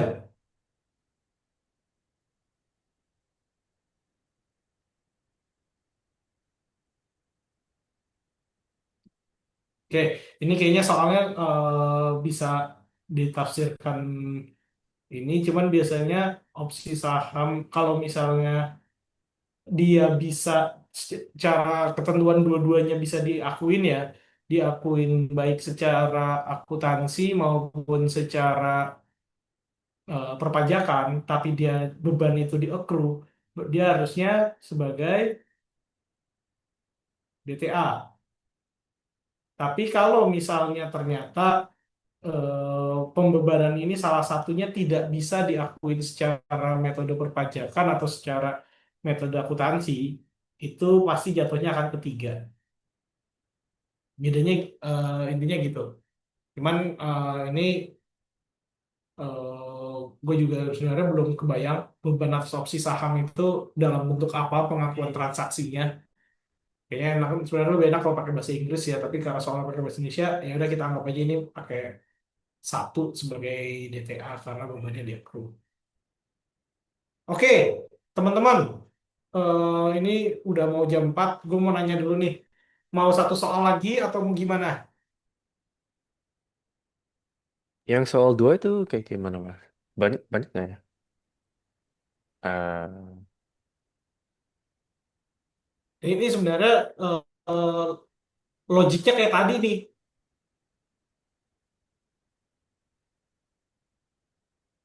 mungkin Mau boleh ngerti Pak? boleh ini yang soal 2 dulu baru kita break. Oke.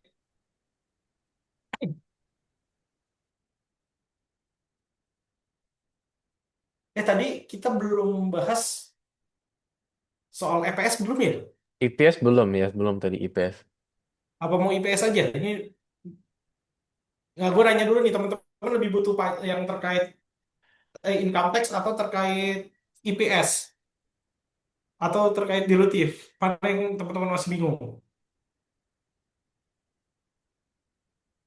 Sesuai kebutuhan teman-teman aja.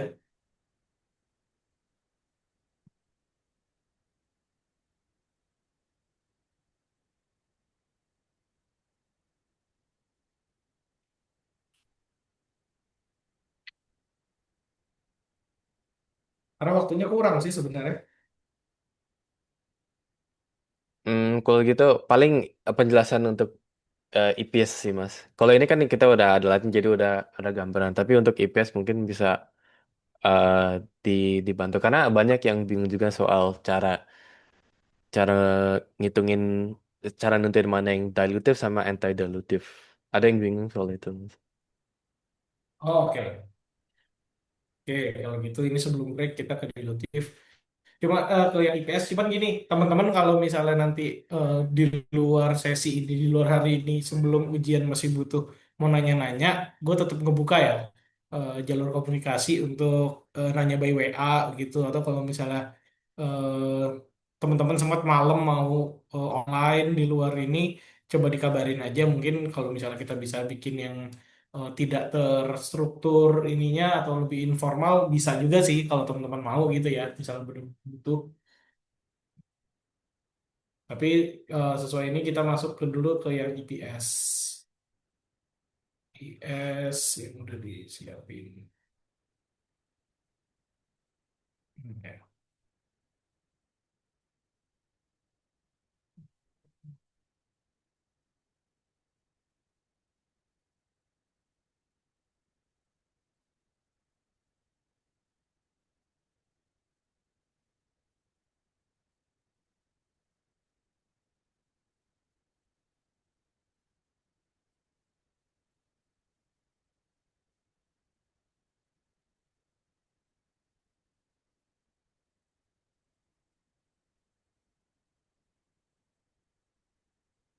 oke, kayaknya ini deh. Oh ya ini benar.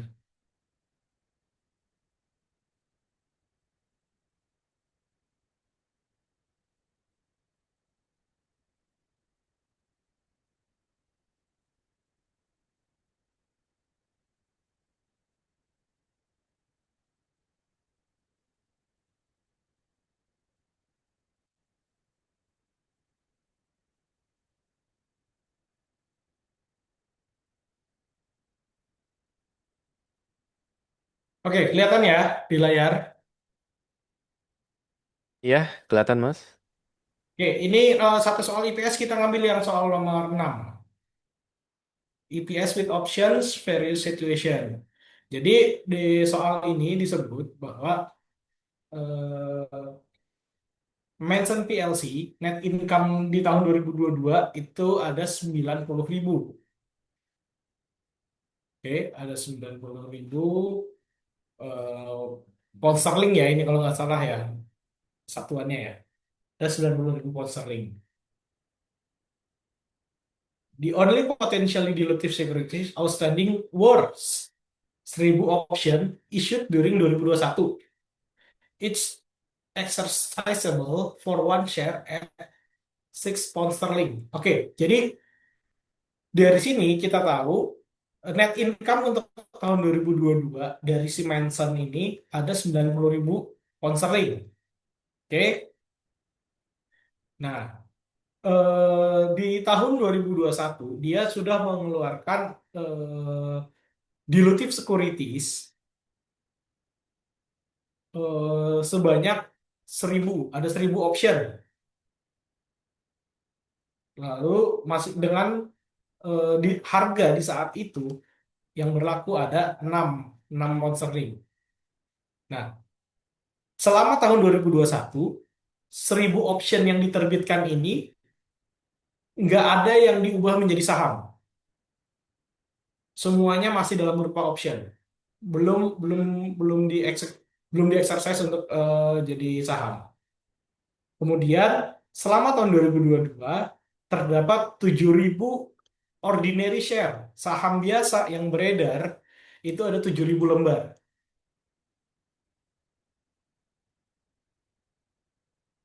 Oke, ini untuk selama periode 2022. Harga saham saat itu, market price-nya, harga pasarnya itu sebesar 12 pound sterling. Oke, sini kita diminta yang pertama hitung dilute earning per share-nya. Kalau misalnya earning per share itu kan gampang. Yang namanya EPS itu adalah net income dibagi dengan jumlah saham beredar. Itu 13 pound sterling berarti. Tapi kalau dilutif itu kita harus mempertimbangkan adanya option. Jadi dengan adanya option yang telah diterbitkan itu bisa jadi nanti EPS-nya akan menurun. Kenapa? Karena kalau hanya pakai earning per share biasa itu hanya dibandingkan net income dibagi kepada para pemilik saham. Oh, para pemilik sahamnya ada di sini ada 7.000 lembar saham, ya udah langsung dibagi aja dari 9.000 ke 7.000. Tapi saat diluted EPS itu berarti earning per share-nya itu juga sudah mempertimbangkan adanya option yang nanti akan berubah menjadi saham gitu. Berarti kan dengan kata lain outstanding-nya itu akan lebih banyak. Cuman saat kita menghitung diluted EPS itu tidak harus itu sudah di apa? Sudah benar-benar di exercise untuk di tahun itu menjadi lembar saham. Enggak. Makanya kalau teman-teman perhatikan laporan keuangan, di laporan keuangan itu bagian di bagian bawahnya terkait dengan earning per share itu akan muncul ada dua, ada earning per share, ada di bawahnya earning per share akan ada diluted earning per share. Akan ada dua gitu kalau di laporan keuangan. Nah, kita masuk berarti kita harus tahu dulu saham dilutifnya itu ada berapa. Kan tadi dibilang dia ada 1.000 option issued ya. Berarti yang ada option ini ada 1.000. Terus cash received from potentially dilutive. Jadi dari dari 1.000 ini kan waktu itu di exercise at 6 pound sterling. Berarti cash-nya yang diterima eh, cash yang diterima dari issuance-nya itu kan ada 6.000 ya, dan 6.000 pound sterling. Ini dari mana? Ini nilainya dari ini harganya 6 per share dikali dengan yang telah dicetak ada 1.000 lembar. Ada 1.000 option. Nah, kemampuan membeli kembali, maksudnya gini, eh, saat itu option itu sudah dikeluarin, terus nanti mau ditukar menjadi eh, saham. Dari 1.000 option itu akan dibeli menjadi saham di 2022. Nah, saat kita mau, si perusahaan ini mau merubah itu menjadi, diubah nih, dari yang securitiesnya itu diubah menjadi saham. Yang option itu dari 1.000 option diubah menjadi saham. Gak serta-merta eh, 1.000 ini bisa diubah saat itu juga. Kenapa? Karena kita sebelumnya si perusahaan ini exercise harganya 6 pound sterling saat di-issued. Tapi ternyata di tahun 2022 harga pasar saham itu 12 pound sterling. Otomatis kemampuan si Manson ini untuk merubah dilutive securities outstanding yang udah di-issued itu tadi 1.000 dengan exercise yang 6, dia cuma bisa beli eh, berapa dengan duit 6 ini. Yang tadi kita cuma dapat 6.000, tapi dia harus convert dengan harga di market price itu jadinya 12. Jadi 12 pound sterling. Sehingga dia cuma bisa merubah, yang bisa diubah jadi saham dari 1.000 di sini, itu berubah jadi cuma 500. Dengan dengan kata lain, yang 500 ini kan akan menjadi, oh sorry, ini kan akan dibeli kembali 500, sehingga yang sisa 500-nya lagi ini kan akan beredar di pasar dan diubah menjadi eh, jadi dilutif aktif di pasar ya, dia akan menjadi saham. Totalnya ada 500, sehingga nantinya total kalau dilutif EPS yang dihitung total saham ditambah dengan lembar dari dilutif yang berubah gitu. Sehingga nanti kalau ini total saham ini adalah yang dimiliki oleh pemegang saham, nilai proporsi dilutif ini adalah yang dimiliki oleh pemegang option gitu. Sehingga nanti diluted earning per share itu akan berupa net income dibagi total saham yang dimiliki oleh para pemegang saham biasa ditambah dengan total tambahan saham beredar berdasarkan konversi dari dilutif yang outstanding. Sehingga nantinya diperoleh hasilnya cuma 12 di sini. Di sini kita akan melihat bahwa ada penurunan nih antara nilai EPS dengan diluted EPS. Dengan kata lain, teman-teman itu kalau misalnya ketemu dengan di misal teman mau investasi, ketemu laporan keuangan seperti ini, EPS-nya seakan-akan tinggi, tapi saat melihat diluted EPS-nya itu lebih rendah. Nah, teman-teman jangan senang dulu dengan hanya melihat angka EPS, tapi teman-teman bisa jadi kalah nanti kalau misalnya si optionnya ini benar-benar diubah menjadi saham sehingga saham beredarnya akan bertambah lebih banyak gitu. Proporsi EPS yang diperoleh teman-teman nggak akan sebanyak yang diharapkan oleh teman-teman di IPS saja karena ada dilutif. Si perusahaan ini punya dilutif, punya kewajiban lain yang harus dibayar dengan menggunakan net income-nya. Itu untuk terkait dengan diluted earning per share yang untuk menghitungnya. Kalau misalnya dia terkait dengan option.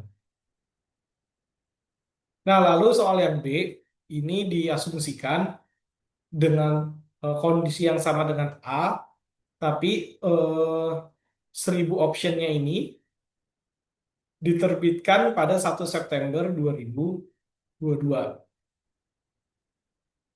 Jadi sisanya cuma seperempat tahun. Seperempat, sorry. Sepertiga tahun. Karena dia cuma sisa 4 bulan. September, Oktober, November, Desember. 4 bulan. 4 dari 12. Cuma 1/3 tahun. Average market price during the last di 4 bulan terakhir itu harganya di 12 juga tuh. Nah, kita harus menghitung weighted incrementalnya dulu. Weighted incremental itu seperti apa? Weighted incremental itu sebenarnya awalnya sama seperti kita menghitung yang incremental di sini. Saham incremental yang akan beredar kalau misalnya tidak bisa dibeli kembali optionnya. Kan nanti akan menjadi 500, ada 500 lembar. Tapi karena dia issued-nya itu ada di bulan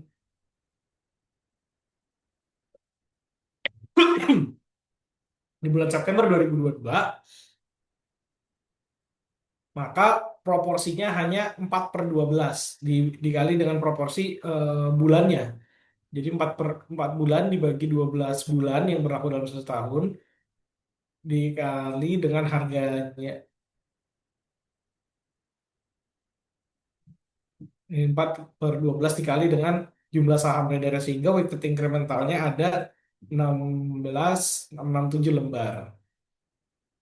Lalu diluted EPS-nya sama, cuman yang perbedaan untuk dilutif aktifnya ini nanti nilainya adalah saham beredarnya jadi yang 7.000 ditambah dengan nilai lembar saham yang di sini. 166,67 karena sudah dilakukan pembobotan proporsi pembobotan sesuai jumlah bulan issued di tahun tersebut ya. Sehingga nanti diluted TPS-nya menjadi 12,5581 atau 12,56. Sebenarnya untuk dilutif eh, gini aja sih. Kalau tadi disangkutin sama materi yang eh,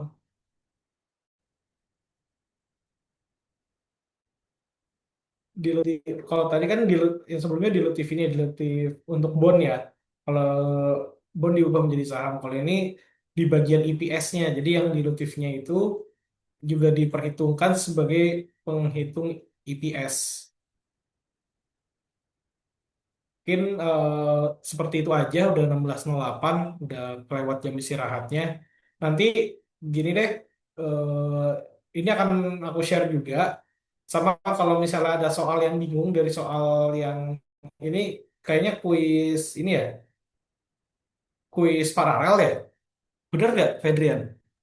Jadi waktu itu yang kemarin makanya saya agak lama kirim kuis paralel untuk UAS akhirnya nggak dibikin sama dosen kelas A ataupun B. Yang ada itu yang saya dapat itu soal dari eh regu iya dari UI Depok dari reguler. Itu mereka kayak ada maksudnya simulasi untuk soal UAS. Oke, oke. Nah, ini kan tadi yang untuk IPS kita pakai yang soal nomor 6. Selain soal nomor 6 ada teman-teman yang bingung nggak yang menurut teman-teman agak sulit gitu. Ntar kalau mungkin gue coba share ini gue bikinin jawabannya nanti buat teman-teman pelajarin gitu.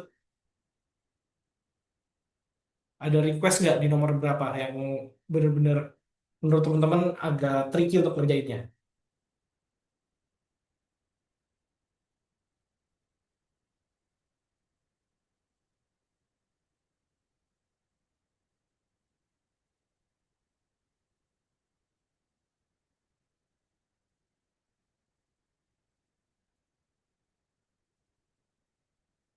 Gimana teman-teman? Belum ada?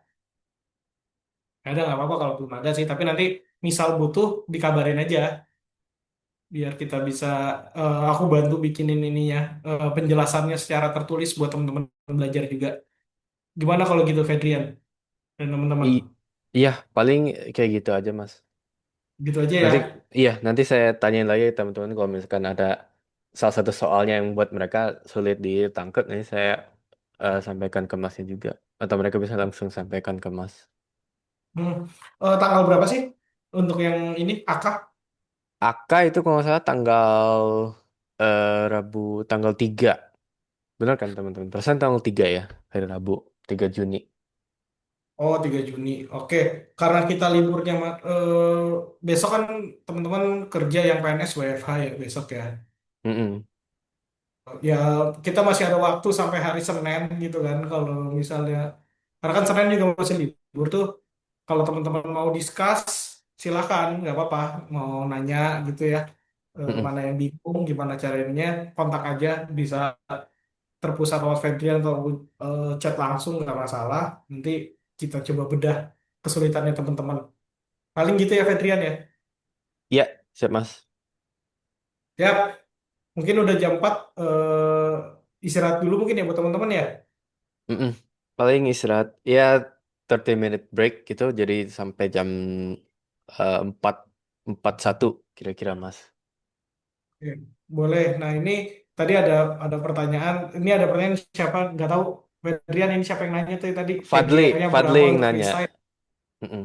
Mas Fadli. Fadli, ini Mm-mm. udah berencana mau resign kah? Mas Fadli ada Ya, oh, saya ada sih. nggak ada ya? Ada, kalau saya sih ada Mas. Oke. Ah, kalau misalnya ini, gue, ini karena kita udah, yang ini kita tutup aja. Kalau yang mau istirahat, silakan istirahat. Tapi ini sedikit sharing aja ke teman-teman. TGR-nya kena berapa? Kalau yang kena di gue itu kemarin jujur 3 digit. Ini boleh dimatiin dulu nggak recordingnya? Di pause dulu. Oke, oke, sebentar. Saya